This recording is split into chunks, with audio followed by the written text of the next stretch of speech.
Достар, Супергенчектің арнасына қош келдің. Бүгінгі видеода біз сіздермен бірге чокопай тәттісін жасайтын боламыз. Бұл жолы біз огроменный чокопайды жасайтын боламыз, ал сіз дәл осы рецептпен шағын кішкентай чокопайларды жасасаңыз болады. Қараңыздар, мынау дүкеннің чокопайы. Бұл кішкентай ғана, ал біздің чокопайды қараңыздар. Бұл ең огроменный чокопай. Қазір сіздерге кесіп көрсетеміз.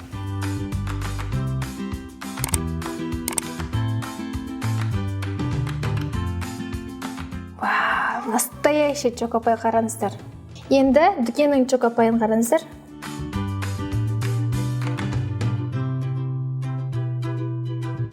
Тура дүкендікіндей, но огроменный. Прям күшті шығады. Міндетті түрде жасап көріңіздер, өкінбейсіздер. Ең алдымен қажет заттарды дайындап аламыз. Барлық заттар описаниеде толық жазылған. 2 дана жұмыртқамызды салып аламыз.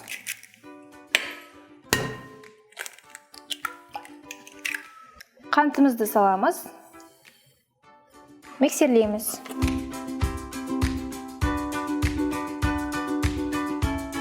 Бөлме температурасындағы сармайды саламыз. Қаймағымызды саламыз. Миксерлейміз. Ұнымызға қамыр қопсытқыш, яғни разрыхлителімізді саламыз. Араластырамыз.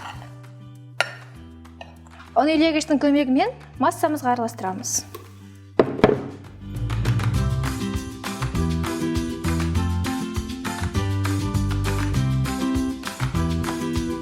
Бірінші бір араластырып аламыз, содан кейін барып миксерлейтін боламыз. Егер араластырмай миксерлейтін болсаңыз, ұнды вулкан болады сізде.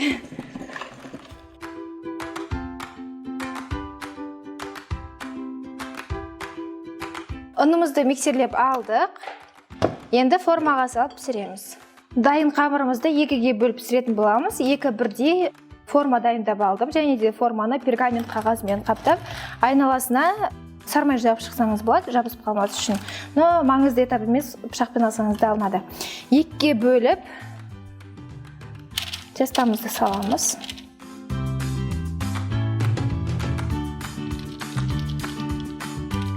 Менің формам 24-ші диаметр, 24-22-ші диаметрлерде пісірсеңіз болады.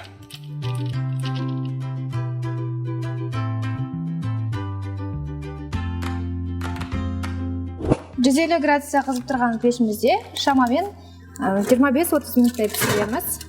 Бақылап отырамыз, піскен-піспегендігін шпажкамен тексереміз. Суымызға желатинді саламыз.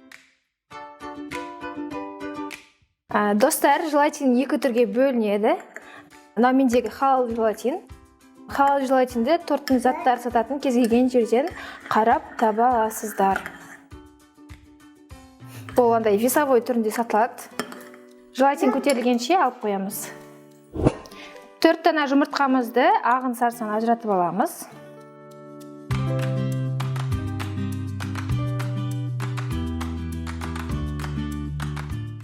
Жұмыртқамызды ағын сарысын ажыратып алдық. Сарысы қажет емес. Мұнда 250 грамм қант ұнтағын немесе қантты қолдансақ болады. Араластырамыз жақсылап.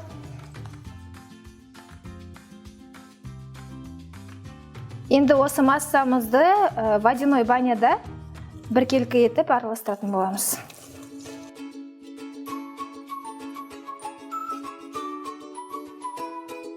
Жұмыртқамыз піскетпеу керек, сондықтан араластырып отырамыз.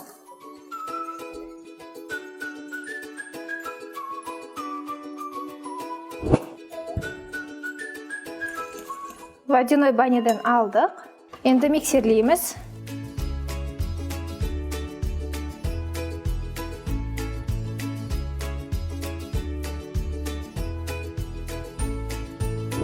Қараңыздар, біздің желатиніміз көтерілді. Енді 10 секундқа микроволновкада кішкене ертіп аламыз.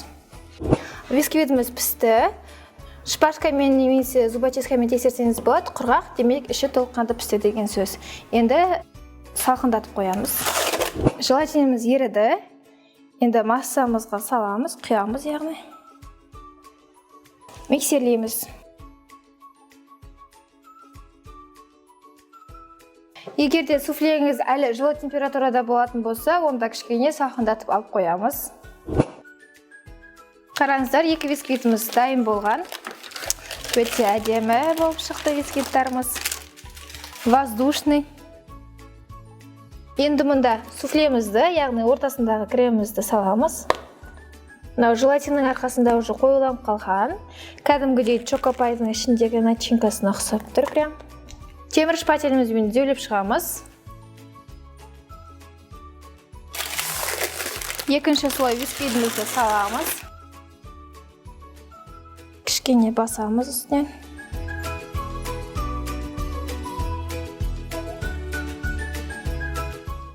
грамм шоколадымызға сармайымызды саламыз. Водяной баняда немесе микроволновкада үнемі араластырып арқылы ерітеміз. Менде Қазақстан шоколады. Шоколадымызды құямыз.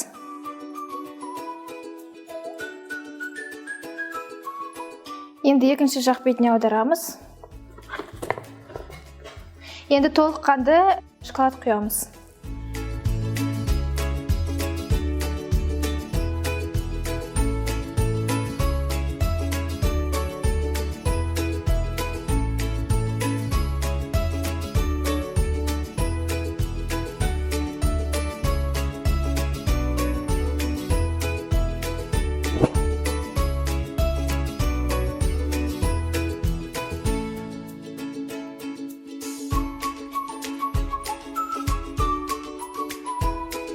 Сонымен достар, видеоны соңына дейін көргендеріңізге рахмет.